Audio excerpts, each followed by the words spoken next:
কেকেআরে এলেন আইপিএলের গতির রাজা উমরান মালিক, কিন্তু এই গতির সেন্সেশন এতদিন কোথায় ছিলেন? और ये धोनी की हुई जी। गजब ग्रिप कैसे एसआरएमबी जैसे एसआरएमबी टीएमटी बार की विंग ग्रिप टेक्नोलॉजी सीमेंट के साथ बनाए मजबूत पकड़। Grip is important.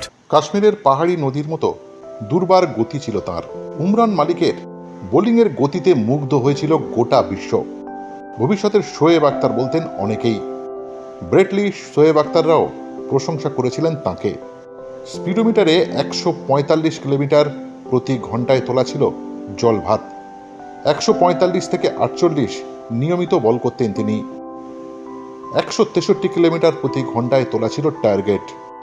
বলা যেতে পারে উমরান মালিক একসময় ছিলেন ভারতীয় ক্রিকেটের বোলিং সেন্সেশন।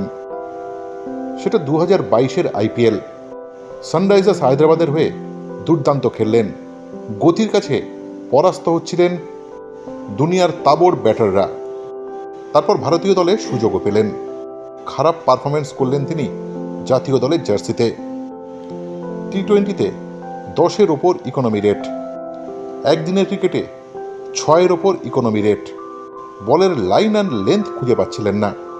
ধূমকেতুর মতো এসেছিলেন, ধূমকেতুর মতো হারিয়ে গেলেন।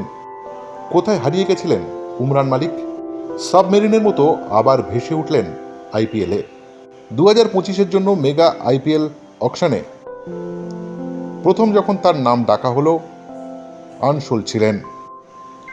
দ্বিতীয়বার যখন নাম উঠল, কলকাতা নাইট রাইডার্স 75 লাখ টাকার বিনিময়ে দলে নিল উমরান মালিককে। উমরান মালিকের গতিতে ভর করে কলকাতা নাইট রাইডার্স পরপর দুবার কি আইপিএল জিততে চাইছে? মাঝখানের সময়ে কি করছিলেন উমরান মালিক? জাতীয় দলের প্রাক্তন বোলিং কোচ পারস মামরে বলেছিলেন তাকে, দিয়েছিলেন সুপরামর্শ, আন্তর্জাতিক ক্রিকেটকে তাক না করে বরং ঘরোয়া ক্রিকেটে মন দিক উমরান মালিক। রঞ্জি খেলুক মন দিয়ে। টানা বল করে লাইন আর লেন্থ খুঁজে পাওয়ার সেরা ঠিকানা হলো রঞ্জি খেলে যাওয়া। আকাশ চোপড়ার মতো বিশ্লেষকরাও বলেছিলেন, কোথায় হারিয়ে গেলেন, কেন হারিয়ে গেলেন উমরান মালিক, সেটা সকলের ভাবা উচিত। যেমন পারস মামরে আরও বলেছিলেন, তার ভয়ঙ্কর গতি যে কাউকে ভয় ধরিয়ে দিতে পারে।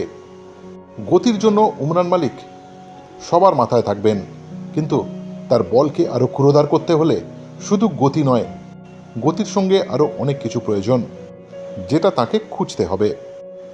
2023-2024-এর আইপিএলে সানরাইজার্স হায়দ্রাবাদের হয়ে নিয়মিত দলে সুযোগই পেলেন না উমরান মালিক। সুযোগ পেলেও দাগ কাটতে ব্যর্থ হচ্ছিলেন। ক্রমান্বয়ে এভাবেই চলে গেলেন বিস্মৃতির আড়ালে। মাঝখানের সময়ে দীর্ঘ অনুশীলন করলেন, মন দিলেন রঞ্জি ট্রফিতে, আর কাঁধের পেশি শক্তিকে আরও মজবুত করতে জিমে ঘাম ঝরালেন অনেকটাই। এখন যেমন সৈয়দ মুশতাক আলী ট্রফি চলছে, দিল্লির বিরুদ্ধে শেষ ম্যাচে তিনি খেলেননি, হ্যামস্ট্রিংয়ে চোট ছিল, ডেঙ্গুতেও ভুগেছিলেন। সে কারণে মুশতাক আলীতে বেশ কয়েকটি ম্যাচ তিনি দলের বাইরে ছিলেন। তবে মুশতাক আলীর বাকি ম্যাচগুলোতে জম্মু কাশ্মীর দলের হয়ে দেখা যাবে তাকে, দেখা যাবে বিজয় হাজারে ট্রফিতেও। গতির সঙ্গে আরও নতুন কার্যকরী অস্ত্র নিয়ে কি তিনি আবির্ভূত হবেন 2025-এর আইপিএলে? কলকাতার নাইট রাইডার্সের ভক্তরা কিন্তু তেমনই ভাবছে। উমরান মালিককে দলে নেওয়ায় বেশ খুশি কলকাতার নাইট রাইডার্সের সমর্থকদের একটা বড় অংশ। দুরন্ত ফাস্ট বোলিংয়ের আগুন ভালো লাগে না কার?